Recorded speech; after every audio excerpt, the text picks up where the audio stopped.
सभी लोगों को नमस्कार। मैं रमेश बिरादर, GFGC चिड़गुप्पा सरकारी महाविद्यालय। तो आज मैं आपके सामने फिर एक बार हाजिर हुआ हूँ।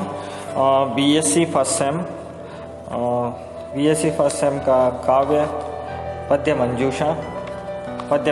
तो आज के हमारे इस काव्य में आज जो कवि है वो मैथिली शरण गुप्त जी है, जो आप सबको यहाँ आह्लादित करने आए हैं। तो आज के इस काव्य को हम पढ़ने से पहले मैथिली शरण गुप्त जी का जीवन का थोड़ा सा परिचय करेंगे। तो मैथिली शरण गुप्त जी का जन्म 1886 में चिरगांव में हुआ था और वे जब छोटे थे तब से ही वे उनके अंदर अच्छे संस्कार पनपने लगे थे और उसका फलस्वरूप ही वे बचपन से ही कविताओं का वे गान करने लगे थे। और उनकी पहले कविताएं हैं वो सरस्वती में छपी हुई है और वे महावीर प्रसाद द्विवेदी जी के प्रोत्साहन से कविता का काव्य भी वे लिखते थे। और वे भारत देश के स्वतंत्र संग्राम के सेनानी के रूप में भी वे अपने आप को दर्शाते हैं और उसी से संबंधित वे कई पद्य की रचनाएं करते हैं।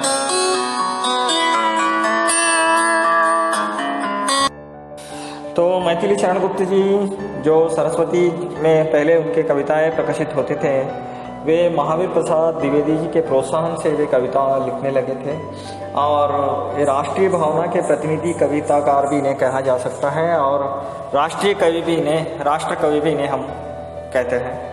और इसके साथ वे इनके आरंभिक रचनाएं हैं पद्य प्रबंध, स्वदेश संगीत, मंगल घट इनके आरंभिक रचना है। और पंचवटी, सिद्धराज, जयद्रथ, नहुष और अनग इनके प्रमुख खंड काव्य हैं। साकेत और जय भारत इनकी प्रबंध काव्य है। भारत भारती इनकी राष्ट्रीय भावना की प्रतिनिधि रचना है।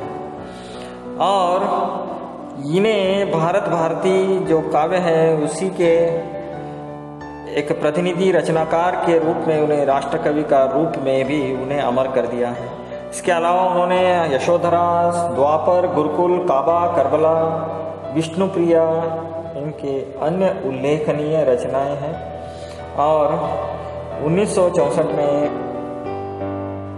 उनका देहावसान हुआ और वे पद्म भूषण से भी अलंकृत किए हुए हैं। और गुप्त जी का जो आज का पद्य है, यह पद्य हम राज्य लिए मरते हैं, यहाँ हम राज्य लिए मरते हैं, यानी गुप्त जी अपने देश की जो रीढ़ की हड्डी जिसे कहते हैं, जो हमारा किसान, उनके बारे में आज वो लिखते हैं। तो हम लोग कभी भी देखते हैं कि इस दुनिया में कभी भी कुछ भी हो जाए मगर किसान को कोई फ़ायदा नहीं होता। तो इस तरह से वे कहते हैं कि किसान के बारे में कोई देखने को तैयार नहीं है। किसान ही है जो पूरे देश को चलाता है, तो उसे ही हम अनदेखा कर जाते हैं। तो किसान के बारे में वे कहीं पर कहते हैं कि वे अगर से कुछ गर्व करे तो भी वो उचित है, वे अगर से कुछ गलती भी करे तो भी वो उचित है, क्योंकि वे ही इस देश को चलाते हैं, वे ही इस देश में रहते हैं। फिर भी हम उनका ही खाकर उन्हें ही हम तकलीफ में धकेलते हैं, ऐसा वो उनका विचार है। तो यहाँ जो कविता है हम राज्य लिए मरते हैं, ये कविता साकेत के 9वें सर्ग में से लिया हुआ कविता है। हम राज्य लिए मरते हैं, सच्चा राज्य परंतु हमारे कृषक ही करते हैं। जिनके खेतों में है अन्न, कौन अधिक उनसे संपन्न। पत्नी सहित विचरते हैं वे, भव वैभव भरते हैं, हम राज्य लिए मरते हैं। वे गोधन की धनी उदार, उनको सुलभ सुधा की धार। सहनशीलता के आगार, वे श्रम सागर करते हैं, हम राज लिए मरते हैं। यदि वे करते उचित गर्व, बात बात में उत्सव पर, हमसे प्रहरी रक्षक जिनके, वे किससे डरते हैं, हम राज लिए मरते हैं। करते मीन मेक सब और, किया करे बुध वह कठोर।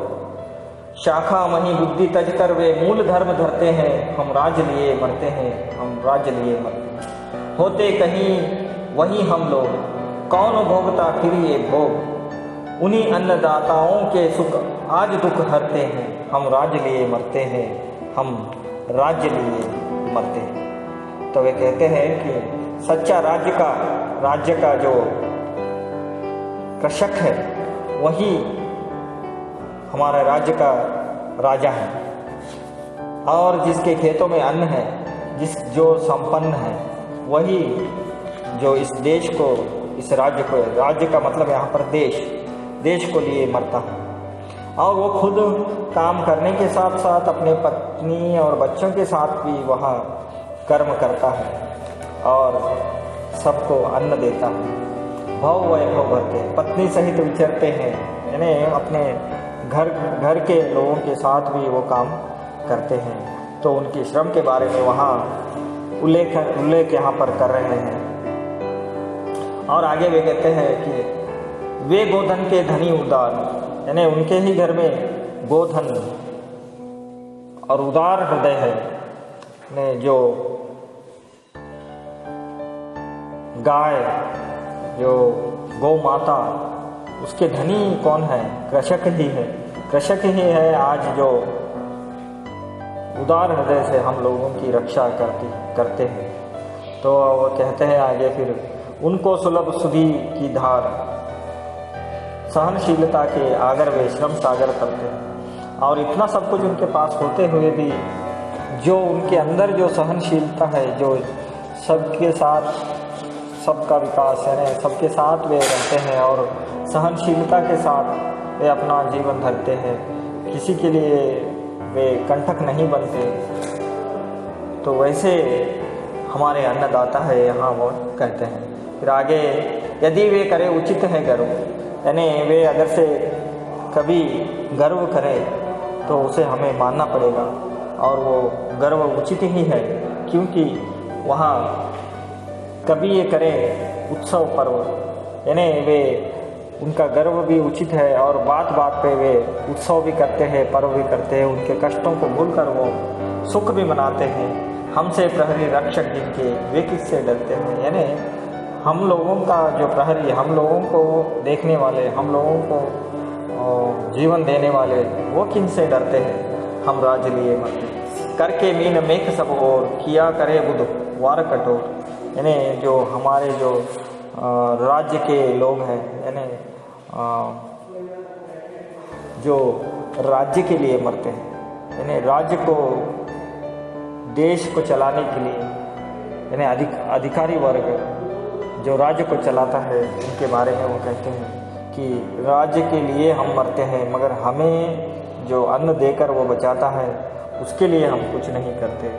वहाँ उनके लिए ही हम, जिन्हें हमें वो जो चलाते हैं, उनको ही हम कठोर से कठोर वे हम लोग उन्हें शिक्षा देते हैं। फिर भी वो उस सब को सहकर वे उनका मूल धर्म धरते हैं, यानी सब कुछ छोड़कर वे अपना ही काम करते हैं कि वह अन्न उगाते हैं, अपना मूल धर्म धरते हैं, हम राज्य लिए मरते हैं। होते कहीं वहीं हम लोग, कौन भोगता फिर ये भोग। ये कहते हैं कि कृषक वर्ग भी करता है तो यहाँ उचित है, और वे दुख को सहकर भी सुख का संदेश देते हैं, श्रम करके भी दूसरों को संपदा प्रदान करते हैं, जीवन देते हैं। कहने का अभिप्राय यह है कि गुप्त जी इस स्वर्ग में कहते हैं कि भारत कृषि प्रधान देश है, और उसमें कृषि और कृषक का जो महत्व मिलना चाहिए वह नहीं मिल रहा है।